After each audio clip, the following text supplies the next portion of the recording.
Hi, everyone. Welcome to Psychology and Spirituality, a bridge to a better life discussion. During our weekly episodes, we explore this intersection of spirituality and psychology, and as a result, capture timeless wisdom contained in both fields. Jussara Korngold and I today will talk about what I think it's such an important topic, faith. Not faith as seen under the lens of dogma, but as the universal force of resilience, the force of transformation, and actually the connection with the divine. So we're here to bring the teachings from Joanna the Angelis in this confluence, right, Jussara, of spiritism, philosophy, psychology, and we're here to highlight a point to me of understanding that faith is much more than a belief. It is that psychological and spiritual, and I'm going to use a Jungian word here, archetype embedded in the human soul. So, Jussara, how are you doing today? Hello, Marcia. Hello, everyone. It's good to be back and to talk about such an amazing, I think, topic, faith and spirituality and understanding the inner power that comes from having faith. And so I'm ready when you are. All right. So let's go ahead and start with the basics, right? Let's start by defining the difference, perhaps, between faith and religion. Can you talk a little bit about it, Josada? It's a very important point because sometimes, we may not quite understand what one means and Hmm. the other. We put everything together. So if I have faith, so to Yeah. say, it means that I have to have a religion, or if I have a religion, it means that I have to have a faith. And when we Hmm. talk about faith, even in terms of the what the spirit Joanna de Angelis tells us, and Jung also, because he explored all this possibility Yes. of the inner self and individuation, the path to individuation, all of that, we understand that it's more like a spiritual conviction. It's Yes. something that is like an inner trust that we have related to something that is transcendent. It can Yes. be God, it can be the soul, it can be the eternal truths. Even if we don't have material proof, there Mhm. is faith, and it represents more of a deep existential posture, Mhm. and comes spontaneously from the Mhm. human. And we will be talking later about this, how we can see that in some people and not necessarily in Absolutely. it's Yeah. absolutely subjective, Yes. personal, because your faith, and we are not talking about religion here, may be different than my faith, Yes. may be related or present in certain instances that I don't have. But the main characteristic of that faith is that we really have a belief without necessarily A seeing. proof, right? Yeah. Yes, and when we're talking about religion, we talk Hmm. more about a structure and collective system that organizes our Hmm. relationship with the divine, with God. So we will find doctrines, rituals, sacred texts, Hmm. community, moral codes, all Yeah. in one institutional frameworks. And then we will have the different religions, the different belief systems that we Yeah. have. And Yeah. what is amazing is that we, like we said at the beginning, we may find people that is very religious, but not necessarily will present that deep faith. Yes. They are more connected to the outward reflections or way of dealing with their daily lives than necessarily having this inner understanding and profound, deep spiritual strength that we will find in people that have really faith. So Yeah. religion, we can find it in many different expressions. Faith is going to transcend time, Yes. reincarnation. And there is a metaphor that it says the following, that the faith is the Mm. inner flame that lights the path. Oh, And I when love it. I love it. there is Yeah. a lamp that Yeah. contains this inner flame. So Yeah. it goes like the lamp may be uh, rigid, opaque, and so it will not reflect or be able to let the flame that is the faith Yeah. go. And sometimes it is so rigid that may suffocate it. So when we talk about the rigidity that we can Yeah. find, certain strictness that we can find in certain religions, we will find how hard it is for people really to develop faith as Yeah. opposed to only belonging to a religion. Yeah. And it's important. I'm restating what you just said, but just to make it clear because I'm regurgitating a little bit. But faith, as you mentioned, Jussara, is that inner conviction, right? So it is a trust that transcend proof. But really important here to differentiate because it's not blind either, right? It doesn't mean that is a blind faith, which leads to the realm of either dogma or even fanaticism, right?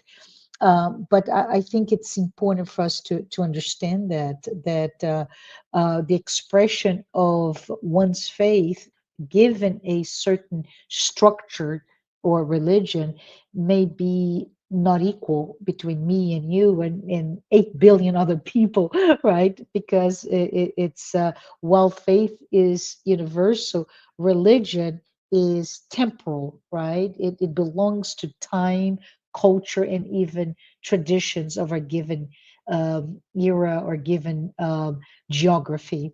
But I wanted to ask you something else because you're just getting to it and reminded me that some people will say that uh, for some that expression of faith, right, that feelings of faith.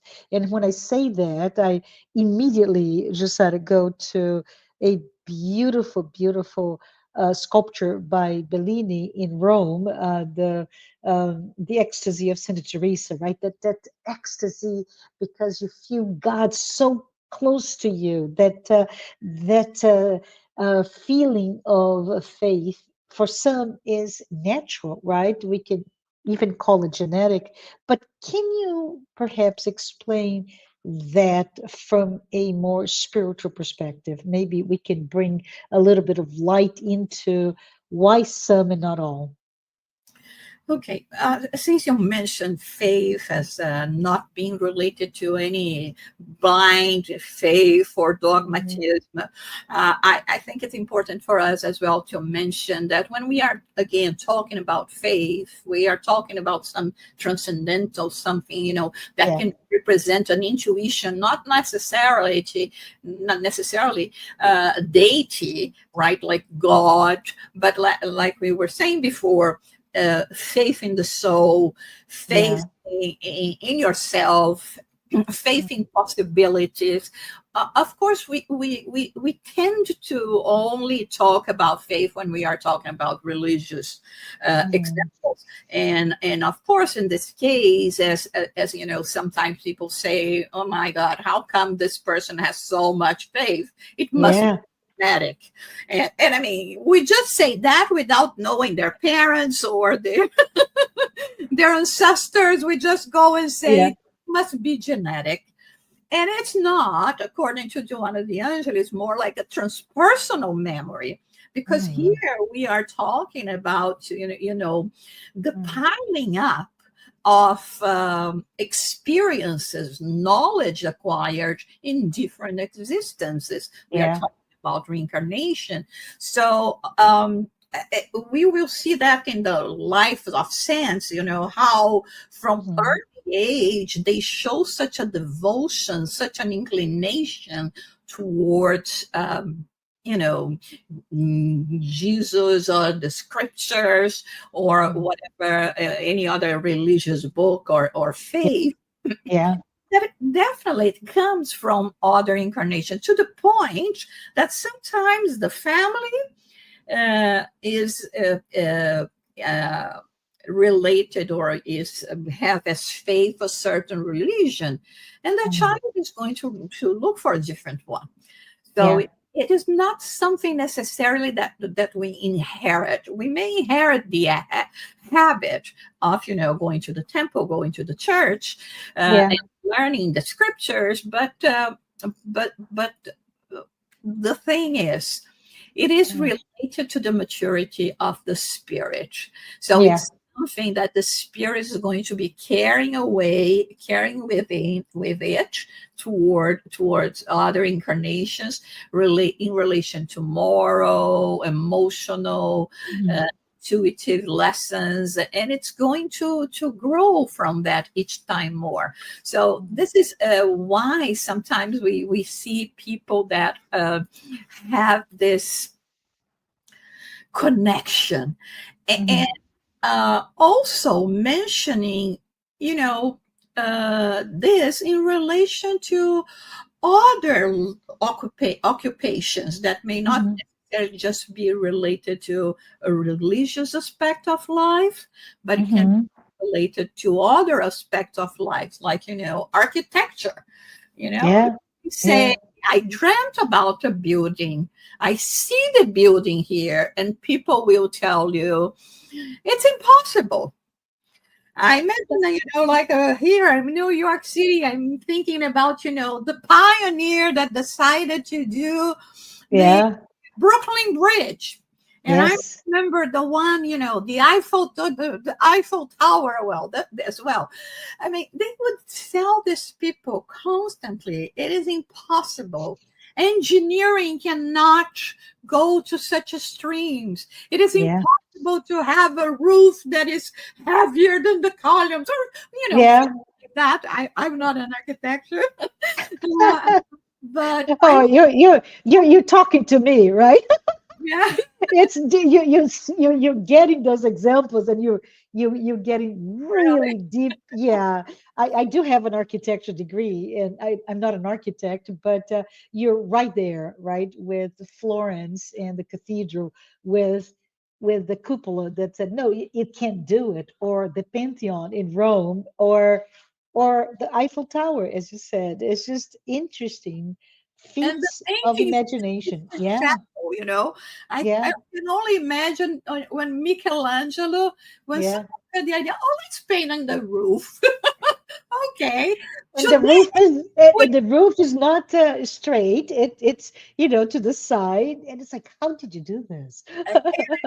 with the lack of technology that we Yes, had in the yes, yeah, 1600s yeah, and 1500s, right? yes, yeah, And I was going to say 16th century, and yeah, and then, people would say it is absolutely impossible until it's yeah, done.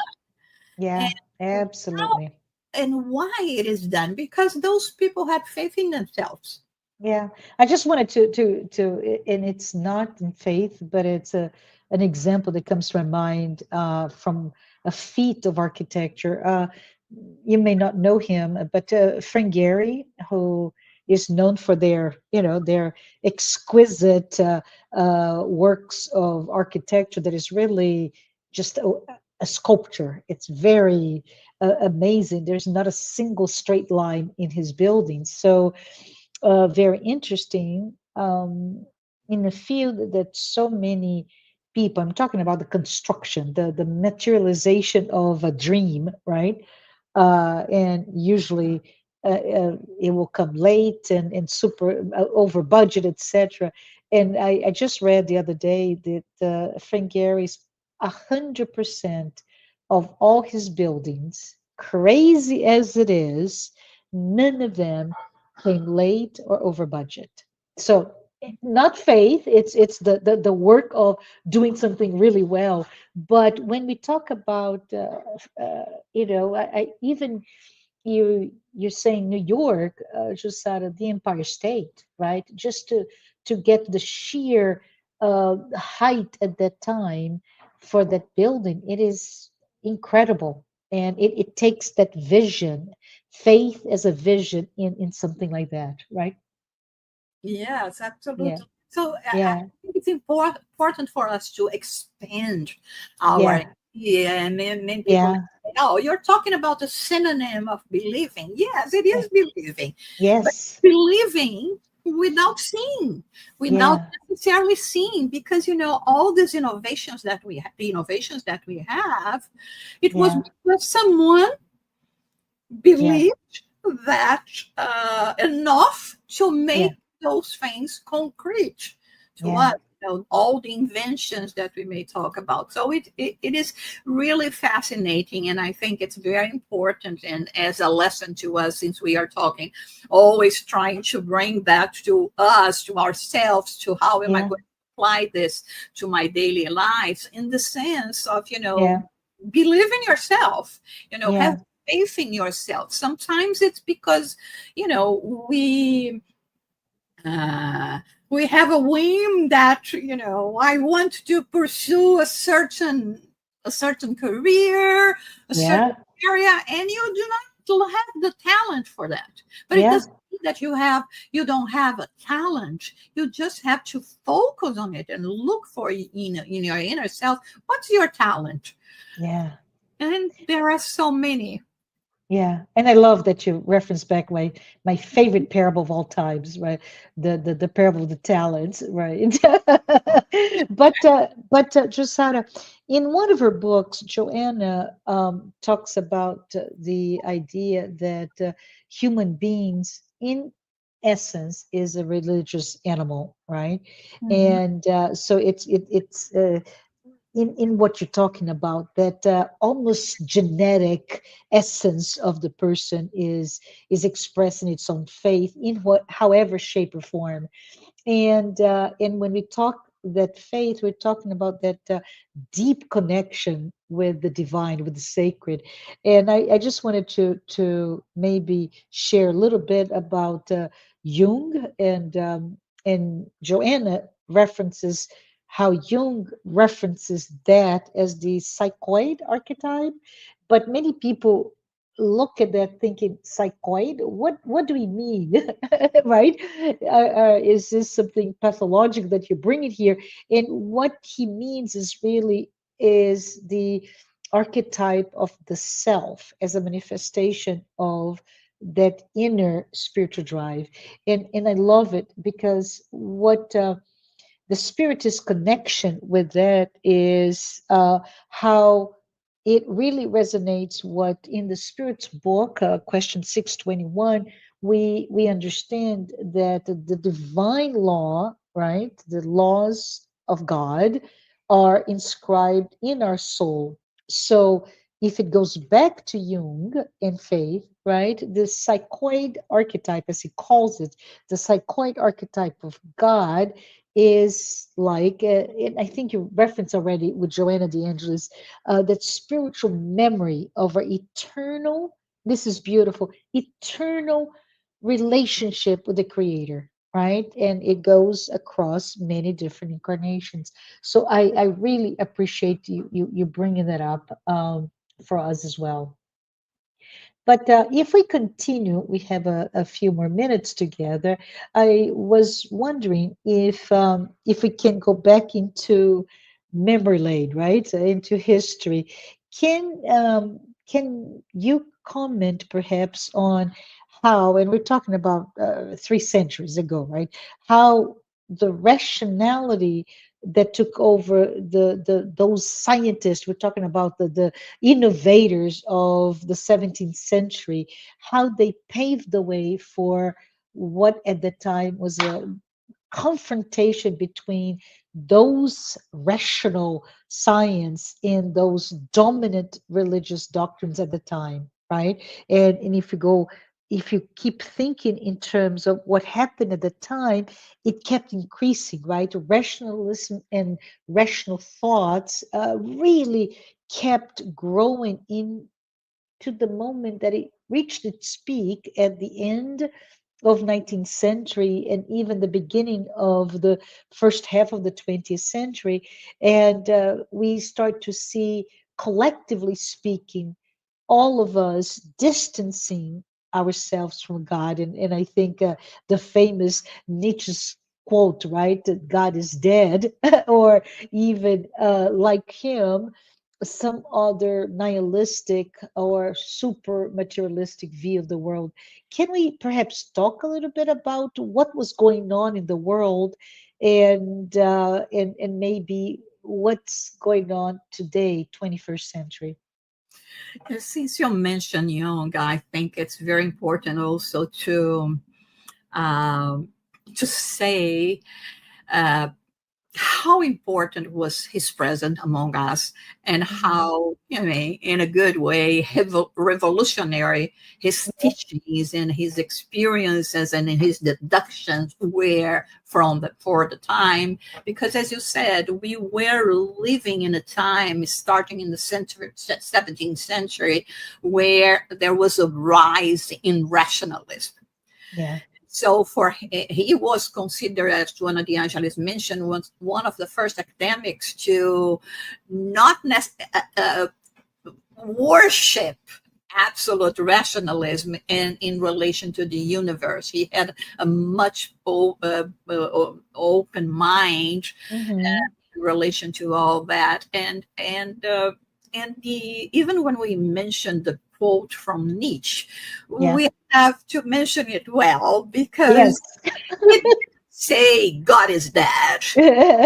He Yeah. said God is dead as an assumption, considering what as more like a diagnosis of a cultural condition, Yeah. looking around the way that the world was increasingly ruled by reason, secularism. Yeah. The tradition religion had lost its moral authority. So he was stating a fact. God is Yeah. that. He was Yeah. stating a fact. He was not saying about, he was not talking about his personal conviction, and not even trying to tell people that God is that. No, he was stating a fact of the situation. And And quite important, sorry to interrupt you, but it is really interesting, as you said, right? The obsolescence of a current paradigm, which was how religion was absorbed and a part of everybody's everyday life. But at that point, that the juncture point of Nietzsche's quote, right? It was like, no, it's crumbling as it is, as an institution. That paradigm is no longer the current paradigm. So it is dead. yeah. Let's let's create a new one, or it is being created a new one, right? Yeah, and this basically started, or really reached a high point during the um, French Revolution, Yeah. especially when there was a time where people made a festival of reason inside the cathedral, Notre Dame de Paris, Mhm. and replace it, and remove it, the cross and all the things related to God from the altar, and put it in its place a statue of a woman that represented reason at that time. So this was really something that was huge, and it Yeah. started, and from there on, there Yeah. is to have like a kind of war between faith in religious terms and religion and science, thinking Yeah. that one would oppose to the other. So Yeah. it's just in the middle of the 20th century, and I think more now in the 21st century, that we are trying to catch up. And of course, it started with minds like Jung and Mhm. others that came later, and it started showing that, okay, I'm going to venture myself into this path of science and reason and technology. But Yeah. then comes the questions. You know, how exactly do this work? And and primal matter came from where? Yeah. And the brain, how comes, you put a mass together that for to us from the outside means nothing, and it represents everything in terms of our human interaction in the Yeah. world, Yeah. and, and moving my muscles and cardiac frequencies and all of that. And so, like Joanna de Angelis clearly expressed, with knowledge Yeah. came the big questions. And I think Spiritism came to a right time where people were eager to know, from where did I come from? What Yeah. am I doing here? And what happens next? And in Yeah. relation to everything, not only your human aspect. So Joanna de Angelis says that those moments represents a kind of spiritual amnesia, where we completely forget about anything related to spirit, and we just go into materialism, rationalism, and probabilities, and all those things that can be proven and attested to us that they do exist. Yeah. Absolutely. It's very interesting, right? And um, if we perhaps it, bridge into a similar but not the same question, which is, if you think about rationalism, but there is also a existentialist philosophical boom at the time, right? And with that um, um, we come to see the idea, people at the time, that insisted on the concept that to see is to believe, right? Mhm. Um, and if you think about it, Jussara, this concept now is maybe outdated, right? Especially if we talk about quantum physics, which is we need to believe first in order to see it later. Can we maybe get into that a little bit longer? Because I think it's fascinating what's happening historically speaking. We have all of this. Rationalism and existentialism, etc., and leads to where we are today. But can we talk a little bit about how quantum physics is also bringing a different aspect to that concept? Sure, but we have to travel back a little bit. Okay. 1,000 years ago, Yes. when Thomas, the Yes. Yes. Doubting Thomas. Yes. doubting Yeah. Thomas, he Yeah. said, I don't believe if I don't see it. And to Yeah. him was not enough just to see. He Yeah. had to touch the wounds of Jesus to believe. And Yeah. so we may say that the precursor Yeah. Yeah. history that we have to that, which let's say, let's be fair with him. Of course, we all would like to see certain things to understand or to believe more. Yeah. Not every time, but quite often when I have to use the microwaves at home, Yeah. I, I just think about this. I just say, I put it in this little box. something that I want to warm, or my popcorn, and 1 minute, 2 minutes, it's going to happen. It's like magic.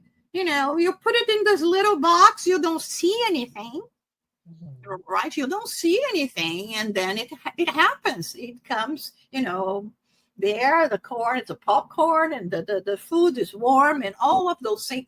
But there is also the historical context during this time of, this era of, spiritual amnesia, right? Yeah, yeah, Being rational was infection, where we have those thinkers, philosophers like Jean-Paul Sartre, Albert yeah, Camus, and others that would come with that epistemology saying, if something cannot be seen, measured, or proven empirically, it is not real.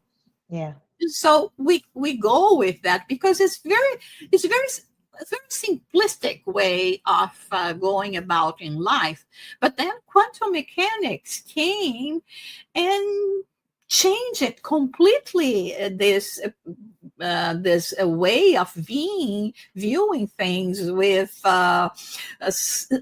theories and observations that when you know that is going to happen, but not necessarily you can see things directly. You just can't are able to infer them mathematically or probabilistically, but not necessarily seeing, like, mhm, like me in the microwave. I don't see, yeah, but something happens, and I know that there is something behind that. And so there is yes, this uncertainties theory, like the Heisenberg's uncertainty principle, or the Schrodinger's cat, because there is only probability. Is the cat going to be alive or dead?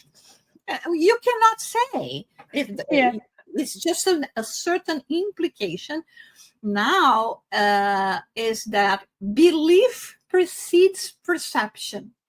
But yeah, now we will see a different perspective on that, yeah, where quantum physics show to us that we have a different way that belief or conceptual acceptance often yes, precedes empirical verification. So faith is not irrational. It aligns with those deeper truths that science is only the beginning to the approach. And then it brings them together, because now we are much more free to explore things without mhm, being afraid of being called non-scientific, yeah, or weird people that just believe without uh, having this empirical verification. And yeah, there is one thing that a logical principle that they say, it only takes one counterexample to yeah, falsify an universal claim. You see, you yeah, have an universal claim, and all of a sudden there is just one thing that comes and say, like, an apple that falls. Oh, we have a law of gravity, right? yes, All of a sudden. yes, yeah. Yes, yeah. No, I love it. I love where we're talking about this growth, and it's important for us to remember, all of us, that in those 300 years, we're talking about 17th century, not 17th century, but the 18th century, 19th century, and 20th century. There's so much growth. Humanity just, if we're referencing quantum physics, that did a quantum leap in moving away from what humanity was into what the humanity is and becoming, right? The new plateau that we're reaching as we speak. And we have to see the difficulty of those scientists of the time, because they really, in a word that may be too dramatic here, Jussara, but they revolutionized the paradigms of the time, right? We're talking about all the incredible, for 1,000+ years, the incredible power of a church. We're talking about now Christianity, Western society, right? But the incredible power and pull that led to many what we could call atrocities. We're talking about the Crusades, we talk about the Inquisition, and many other extravagances of that structure of one's faith, right? And so, as the scientists are slowly chiseling away all that what was this monolithic belief system of the time, they could not go back. They had to be very evidence based. I have to, like Thomas, doubting Thomas, I have to touch it to believe. Therefore, the entire relationship with the divine became at risk, right? And I'm really interested um, to think about what's next. What's next? But And, before, do you want to say something else? Yeah, yeah, and the thing sometimes with science is that you have to be evidence based, yeah, but to what point? I remember once I was in a spiritualist congress on mediumship, and yeah, so a presenter where we're talking about some experiments. People, researchers were conducting in relation to a, a spirit that they call the blue dame, white dame. I don't remember quite well. mhm, That mhm, is in California. There is this a certain place that this spirit normally appears, and mhm. so scientists go there. Those that also study parapsychology goes there, and they go and attest that the spirit is there. Then, a few years later, they go again and attest the spirit is there. Years later, they go. They've been doing that for 100 years. Uh, And I say, when enough is enough for them to say, yes, really, there is a spirit there. There is a spirit that communicates, and tell everyone. So they don't do that. It comes to the point that like Thomas has to say, yeah, okay, I touched and saw you once, but until I started, I touch you and see you 100 mhm, times, I will not be convinced.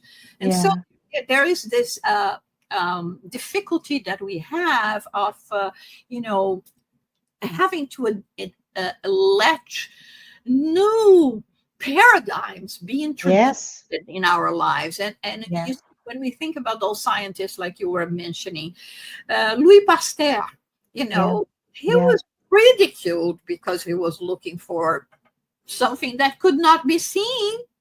yeah, He would yeah, say there are microorganisms, yeah, and they play a huge role in our lives. But no, and Thomas Edison and Marie Curie and yes, yeah, Galileo that almost went to burn at stake, and even Einstein. And at the same time, when we think about faiths like the ones of when Victor Franco yeah, attached that what preserved his soul was not food or shelter, but this belief in yeah, himself, and yeah, there is an essence in terms of living. There is a purpose of yeah, life. And then you can go on even yeah, when obstacles seems unsurmountable. And this is faith, yeah. and it's like daring. You have to be a daredevil. Yes, yes, but you And you speak of Viktor Frankl, and in his, the book that is most accessible. It's so interesting when, or heartbreaking when you think about those individuals that they believed. I don't know if you remember this part of the book, right? They believed that the end of war was going to be December before it ended, right? The December, the Christmas before, and there was a spring in their steps. There's this I can hold on in this terrible life in Auschwitz, and then it didn't. And at that point, their faith in that life with a meaning, with a purpose, just disintegrated. And those that kept on with their faith, they waited. They were able to survive the horrors of what they're going through until the end, a few months later. So I always, that passage in his book always touches me profoundly because it's so close. And some of us, if we think about it in our lives, right, Jussara, independent of extreme chaos or disasters or anything, but we may be going through a very difficult, challenging time. And having faith is we are going to survive it. We are strong enough. We are going to overcome, and continue to have faith is critical, despite of what are the challenges, the size of challenges that are coming at us. It can be a disease, it can be a loss of someone, it can be, I don't know, there's so many different things that can come to us, and it's important that we believe and that we keep our faith that we'll be okay. And But this, just go ahead. and you see, it's this positive thinking, it's this faith, inner Mhm. faith that keeps you going. That is not necessarily a byproduct of any kind of miracle. Yeah, Course, we know, and when we know in terms of people that have been diagnosed with a terminal disease, and sometimes you have two people, the same thing, the same yeah, diagnosis. One has faith, the other has not. One dies in two days, the other one lasts two more years. Why? yeah, If yeah, chemically speaking, biologically speaking, it was absolutely the same. yeah, And so we may not know why. And as in this example that you said, they they gather within themselves yeah, the power to survive if it was up to a deadline that yeah, they imagined themselves, yeah, not after that. So it was clear to them that they had the power, they could continue, but because it seemed to them that it was not accomplished in the date that they were expecting, they just lost control of themselves in this kind yes, of state. So yeah, it's something that we have to think about. And I know it's very hard.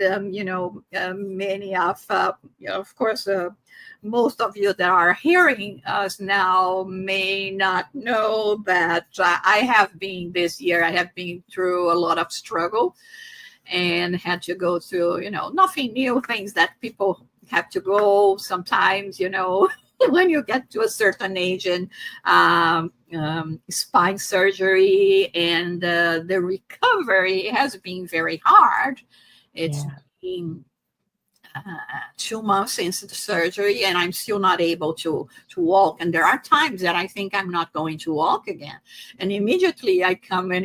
I have to listen to a podcast like this one. You guys are listening now. Have faith and believe that there is no reason why it's just taking time. It yeah, is a process. It is yeah, taking longer. Talk more to yourselves. Have this belief and this positivity, and continue in this struggle, because like Jesus said, it only if we have faith as a yeah, small as a mustard seed, yes, nothing will be impossible to us. And so we are there are so many things that we do not understand, that we do yeah, not, and things that are working in our favor.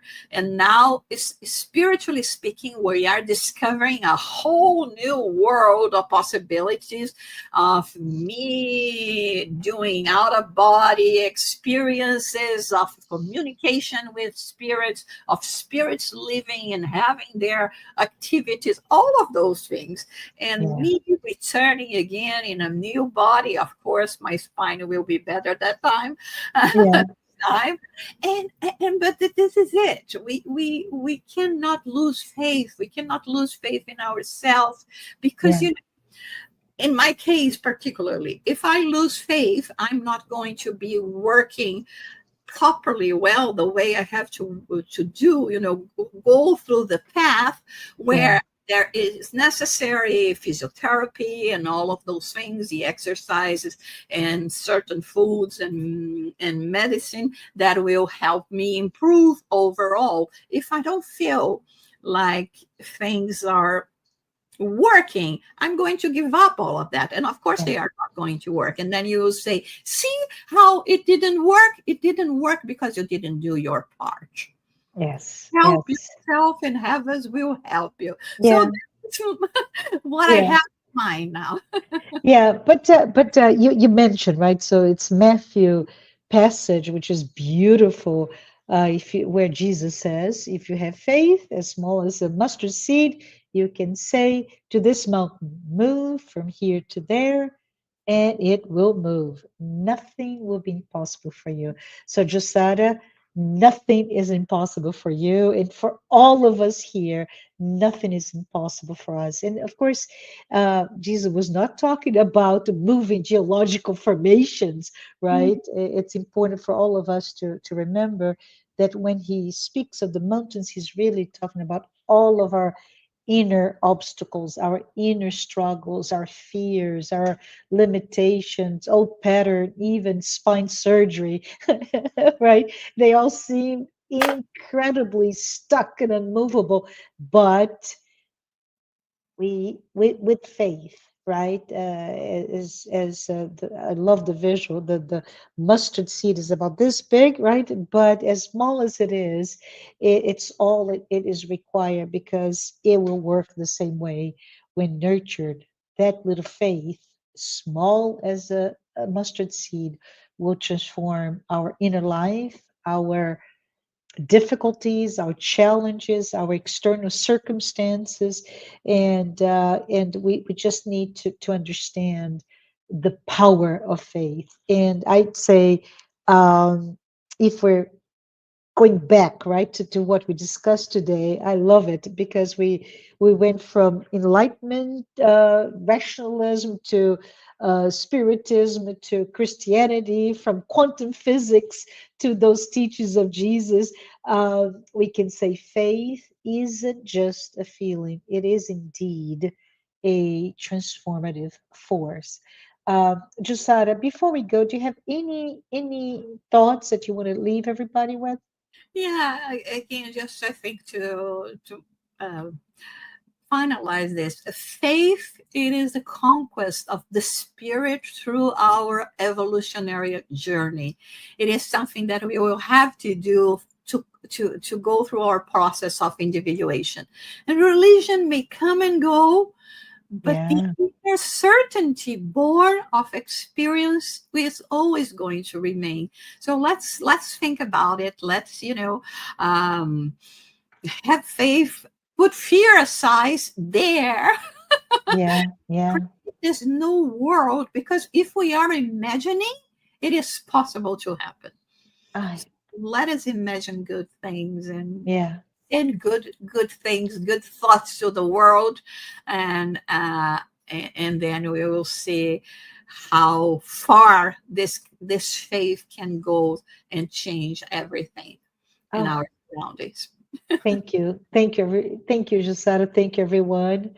Right, let us keep our faith, and I hope this episode may inspire you as much as it's inspired me to really cultivate our faith, and that faith that is not only comforting but also creative. Remember all the examples of those innovators, scientists, architects, artists, right? But also think in terms of also transformative and alive in our daily inner world. And for all of you, if this is the first time that you're listening to a program, please note the programs Psychology and Spirituality are weekly episodes are there, but they're also based on the works by Joanna de Angelis.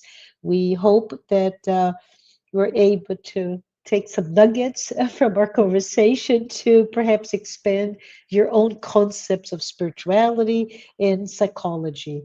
I wanted to thank you, Jussara. I want to thank all of you who are here with us today, but most important, I want to thank all of our sponsors, Mansão do Caminho, the United States Spiritist Federation, the International Spiritist Council, and AME Brazil, the Brazilian arm of the Medical Spiritist Association. Thank you so much, Jussara. Thank you, everyone, and see you next time.